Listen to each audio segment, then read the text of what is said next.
Hello everyone, Radhe Radhe. 2026 में कीजिए अपने गुस्से को बाय बाय बाय बाय। तो हम जानेंगे आज कि 2026 में कैसे आप अपने गुस्से को खत्म कर सकते हैं, उसका सॉल्यूशन जानेंगे कि कैसे आप उससे बाहर निकल सकते हैं और अपने आप को कूल, काम और लविंग बना सकते हैं। गुस्से का रूट कॉज ये है कि जब चीजें हमारे अकॉर्डिंग नहीं होती है या परिस्थितियां हमारे अपोजिट रहती है या कोई इंसान हमारी बात नहीं मानता है, तो हमें अपने अंदर गुस्सा जनरेट होता है। तो हमें जब गुस्सा आता है तो हम कुछ ऐसी चीजें कर देते हैं जिसकी वजह से हमें बाद में पछताना पड़ता है। कुछ ऐसा कर देते हैं जो हमें करना होता ही नहीं है। ऐसा कुछ बोल देते हैं जो हमें बोलना होता ही नहीं है, जिससे कई रिश्ते खराब हो जाते हैं। ये गुस्से को कंट्रोल करना बहुत ज़्यादा ज़रूरी है। तो आज मैं कुछ आपको रेमेडीज़ बताऊँगी जिससे गुस्सा एकदम आसानी से कंट्रोल हो सकता है। तो आपको सबसे पहली रेमेडी है कि आपको लंबी साँसें लेना है और छोड़ना है।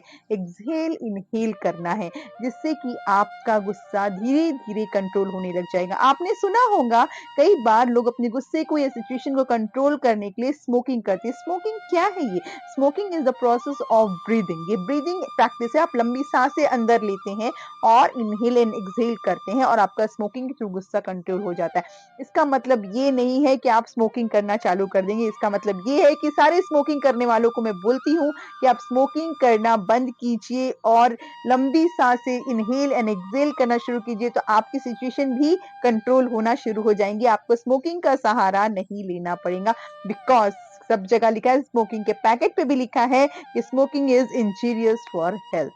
सेकेंड एक्सरसाइज आपको जो करनी है, आपको करनी है उल्टी काउंटिंग। आप 100, 99, 98, 97 ऐसे करके काउंटिंग कर सकते हैं, या तो फिर आप 20, 50 कहीं से भी स्टार्ट कर सकते हैं, लेकिन आपको अपोजिट काउंटिंग करना है, जो कि आपके गुस्से को, आपकी सिचुएशन को कंट्रोल करने में आपकी हेल्प करेगा।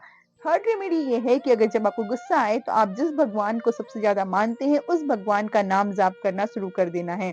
और जब आप उस इंसान, आपका गुस्सा शांत हो जाता है, तो जिसकी वजह से आपको गुस्सा आया है उसको धन्यवाद जरूर दीजिएगा, क्योंकि आपके उसी इंसान की वजह से आपने भगवान का नाम स्मरण किया है। ये 3 रेमेडीज़ बहुत पावरफुल रेमेडीज़ है, जिसको कर कर आप अपनी सिचुएशन को कंट्रोल कर सकते हैं, क्योंकि गुस्से को कंट्रोल करना आपको कूल, काम और लविंग बना सकता है, आपके रिश्तों को प्यार भरा बना सकता है, आपके हेल्थ को हेल्दी रख सकता है, बहुत सारी चेंजेस आपकी लाइफ में ला सकता है। तो मैं चाहती हूँ कि आप अपने लाइफ को 2026 में लविंग, केयरिंग बना दें, कूल और काम बनाएँ और अपने गोल पर फोकस करें, अपने गुस्से को छोड़कर। तो इन 3 चीज़ों को प्रैक्टिस कीजिए और मुझे ज़रूर करके कमेंट कर कर बताइएगा कि आपने क्या मेथड यूज़ किया और कैसे आपका गुस्सा कंट्रोल हुआ, और आपने कैसे इस मेथड को कर कर अपने लाइफ को 2026 को बदला।